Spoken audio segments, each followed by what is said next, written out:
नमस्कार, आप देख रहे हैं ISBM टीवी न्यूज़। रोज़ की तरह एक बार फिर से हाजिर हैं हम देश दुनिया की ताज़ा तरीन खबरों को आप तक पहुंचाने के लिए। बता दें कि उत्तर प्रदेश की राजधानी लखनऊ स्थित संजय गांधी स्नातकोत्तर आयुर्विज्ञान संस्थान की associate professor doctor Ruchika Tandon को साइबर ठगों ने 7 दिनों तक डिजिटल तरीके से अरेस्ट करके 2,81,00,000 रुपये की ठगी कर ली है।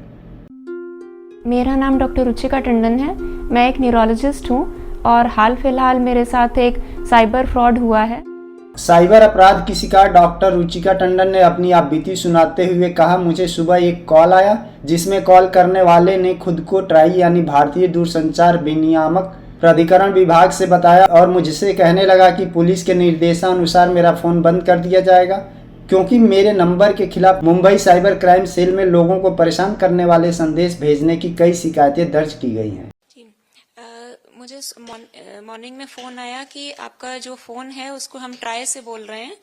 और जो आपका फ़ोन है उसको बंद किया जाएगा क्योंकि हमें इंस्ट्रक्शंस दिए हैं पुलिस ने कि फ़ोन को बंद कर दिया जाए क्योंकि उस पर मुंबई में साइबर क्राइम में ये बहुत सारी कंप्लेंट्स आपके नंबर के अगेंस्ट रजिस्टर्ड हैं कि लोगों को हैरेसिंग मैसेजेस आ रहे हैं इस नंबर से और आपके और भी जो नंबर्स हैं वो सारे जितने भी हम ट्रेस करके सारे ब्लॉक कर देंगे। तो जब मैंने पूछा कि ये कैसे, ऐसा तो हो नहीं सकता, इनफैक्ट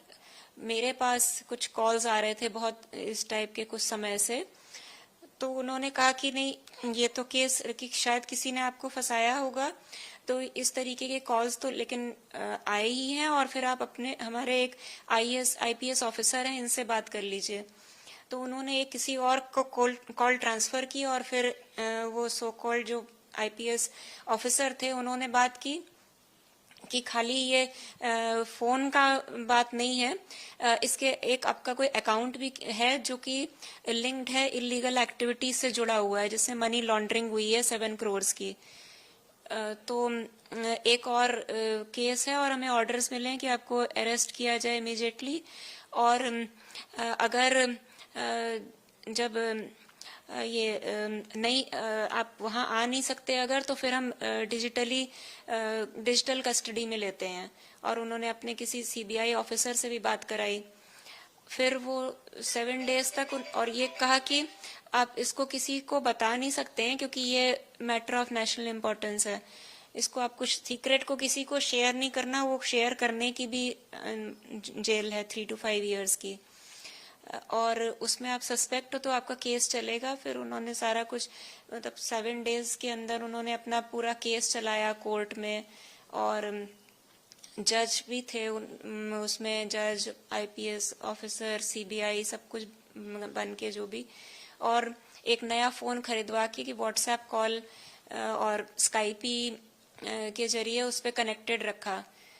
फॉर 6 to 7 days और फिर कहा कि आपको वेरिफिकेशन के लिए अपना सारा जो भी अकाउंट्स में पैसा है सब डिक्लेयर करना है और उसको सरकारी अकाउंट्स में ट्रांसफ़र करना है। उसका अगर वेरिफिकेशन हो जाता है और अगर ये पता चलता है कि उसमें कुछ आपने नहीं किया है कुछ मनी लॉन्ड्रिंग, तो फिर वो रिटर्न होगा, नहीं तो अगर कुछ भी गड़बड़ पाई गई तो वो नहीं मिलेगा वो पैसा। तो बैंक से भेजा और फिर वो ट्रांसफ़र किया उसमें। ऐसे ही तमाम खबरों के लिए देखते रहिए ISBM टीवी न्यूज़। इसके अलावा हमारे चैनल को लाइक और सब्सक्राइब करें और बेल आइकन को भी प्रेस करना ना भूलें ताकि हमारे वीडियो की नोटिफिकेशन आप तक सबसे पहले पहुंचती रहे। साथ ही खबरों की विस्तृत जानकारी के लिए लॉगिन करें www.isbmnews.in। धन्यवाद।